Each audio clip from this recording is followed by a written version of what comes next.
మీరు గొర్రెలు లేదా పొట్టేళ్లను పెంచుతున్నారా? అయితే ఈ వీడియో మీకోసమే. చాలా మంది చిన్న జీవాల రైతులు తమ జీవాలకు ఏ విధమైన కాన్సంట్రేట్ గాని దానా గాని పెట్టరు. కారణం దానా పెడితే ఖర్చు ఎక్కువ అవుతుంది అంటారు. మరి దానా పెట్టకపోతే ఏమైనా నష్టమా? అవును, చాలా నష్టం అనే చెప్పాల్సిందే. అది ఏ విధంగా అంటే, దానా పెట్టకపోతే 4 నెలల్లో రావాల్సిన గ్రోత్ 7 నెలల పడుతుంది. అంటే 3 నెలల సమయం అధికం అవుతుంది.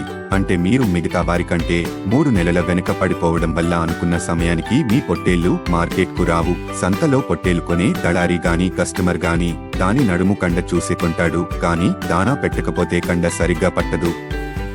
దానా పెట్టుకోపోవడం వల్ల ఉన్ని రాలిపోవడం మరియు అనేక మెటాబోలిక్ వ్యాధులు రావడానికి అవకాశం ఎక్కువ. కావున రైతులకు తెలియచేయడం ఏమనగా, కంప్లీట్ దానా కాకపోయినా కనీసం కొంచెం మొక్కజొన్న పిండి, పల్లి చెక్క, మినరల్ మిక్చర్ అయినా ఖచ్చితంగా పెట్టండి. దానా తయారీ కొరకు ఛానల్లో మిగతా వీడియోస్ చూడండి.